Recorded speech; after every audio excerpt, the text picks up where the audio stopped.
Rejections, but it seems as if this briefing by the Deputy Secretary General of the ANC, Jesse Duarte, has started. Let's go live. Members of the media, thank you very much. A good sun welcome to all of you.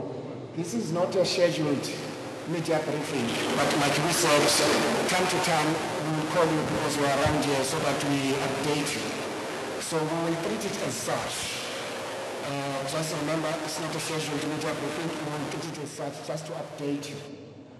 The Deputy Secretary General, Comrade Jesse Duarte, who hasn't slept for days as a part of people who are heading credentials, is here to update you on credentials. Comrade Jesse. Thank you very much. I think firstly to explain to you the people who worked on the credentials, myself and the head of our organizing division, Fikile Mbalula, together with the 9 provincial secretaries, one from every province, and that's the norm in the ANC. Nobody works on their own. We had to delay the credentials by a day, given the outcome of the court on KwaZulu-Natal and Free State, and also Bojanala region in Northwest. That the issues there, we have decided that the PECs of KZN and Free State, those who are not branch delegates already, would not become voting delegates, so that we comply with the judgment of the court. 35 branches of the Northwest were also disqualified as voting delegates. And you will understand that that takes a bit of work, because you also have to explain to the branches why they're being disqualified, and it is a court order, and that you're withdrawing their delegation status. So all those people had to be converted into non-voting delegates. They can participate, but they're not going to be able to vote. Similarly, with the Free State, the PEC members who were not branch delegates are also non-voting delegates, as are 14 branches who had fairly substantial delegations. So that did create a difficulty. However, we've managed it, and we've reported that to plenary, and it was accepted. The branches have been withdrawn.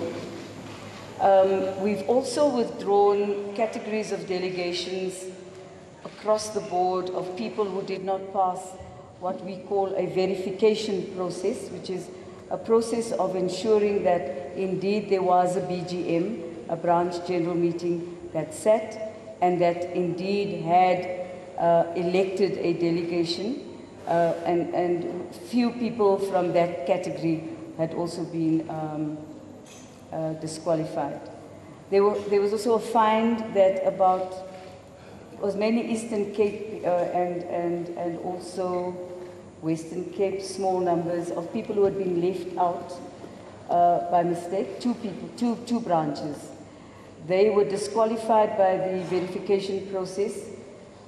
We found they came, they appealed, found all the documentation. They were able to provide proof, and they were reinstated. So, you know, credentials is not just about nodding your head. It's about actually checking very thoroughly who the credentials are and what they're about. And that's what we were doing.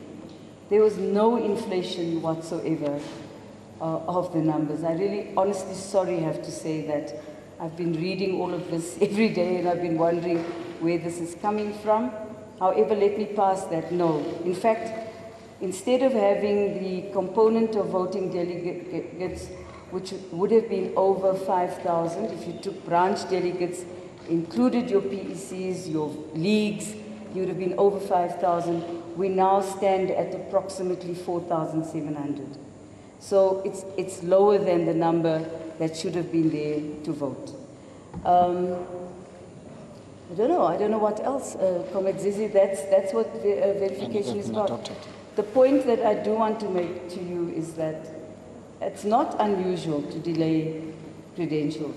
We do it for the credibility of the process, so that as you well know, this is the one point that people use to have court interdicts and court cases and injunctions, and we've been extremely careful not to open any possibility that would take us in that direction.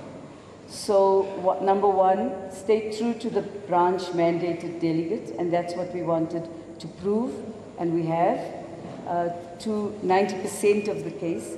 The other percentage, of course, is what the courts did, to compel us to remove branch delegates, and we're living with that. And I can say to you that the credentials have been adopted. Okay. Okay. So the rest of the program will be as follows. We're still in a closed session now where we're adopting the rules of the conference first. You need credentials to do that.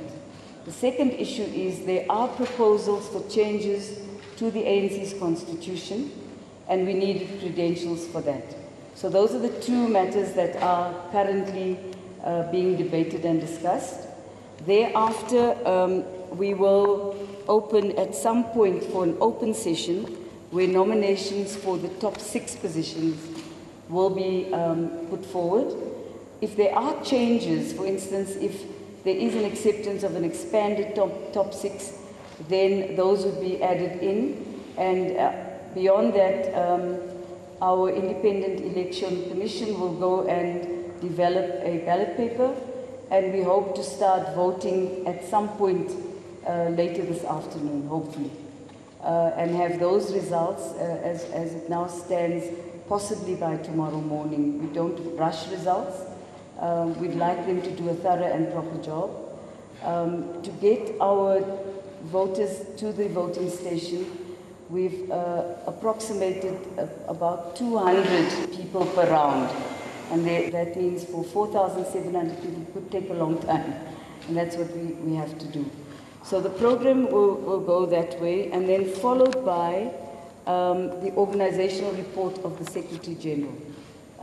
Hopefully we can squeeze that in, even if it is late into the night. We've already had messages of support. We will have messages of support by our alliance partners tomorrow as well, and also another input on organizational renewal, and then we'll have go into commissions. And so the work of conference, we're hoping we can be done on Wednesday night. Comrade Zizi. We have no plan beyond the 20th of this month. Thank you very much, TSG. Members of the media, this was a special arranged to update you, not a scheduled briefing for questions. The TSG is needed back to the plenary for other issues. Thank you very much, TSG.